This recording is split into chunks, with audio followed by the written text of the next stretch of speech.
நான், என் அண்ணன், அவன் நண்பன், நாங்கள் துப்பாக்கி விளையாட்டில் போலீஸாக நடிக்கிறோம். கையில் டார்ச்சுடன்.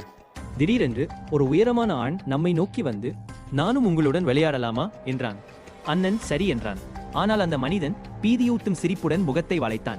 டார்ச்சி அவன் முகத்துக்கு போட்டேன். அவன் நெற்றியில் பெரிய எக்ஸ் இருந்தது. அவன் கண்ணாடி தின்று கொண்டு இரத்தம் சிந்திக் கொண்டிருந்தான். பயந்த நாங்கள் வீட்டுக்குள் ஓடினோம். அவன் நண்பன் வேலியை தாண்டி ஓடினான். திரும்பவில்லை. நான் அம்மாவுக்கு அழைத்தேன். அப்போது முன்கதவின் பெரிய ஜன்னல் உடைந்த சத்தம் கேட்கப்பட்டது. அண்ணன் என்னை மேலே எடுத்துக்கொண்டு சென்றான். நாங்கள் சத்தமின்றி இருந்தோம். அப்போது அடிகள் ஒலி கேட்கப்பட்டது. திடீரென்று துப்பாக்கி ஏற்றும் சத்தமும் வந்தது. அண்ணன் அந்த மனிதனை அடித்தான். நான் கீழே ஓடினேன். வாசலுக்கு அருகில் வந்தபோது ஒரு துப்பாக்கி சத்தம். நாங்கள் பக்கத்து வீட்டுக்கு ஓடி 911 அழைத்தோம். போலீசார் வந்தபோது இரத்த தடங்களை பின்தொடர்ந்து குளியலறையில் அந்த மனிதனை கண்டனர். அவன் உயிரிழந்து கொண்டிருந்தான். அவன் நம்மை கண்டு இறக்க விரும்பிய மாதிரி இருந்தது. அந்த இரவு என் வாழ்க்கையின் மிக பயங்கரமான இரவாக இருந்தது.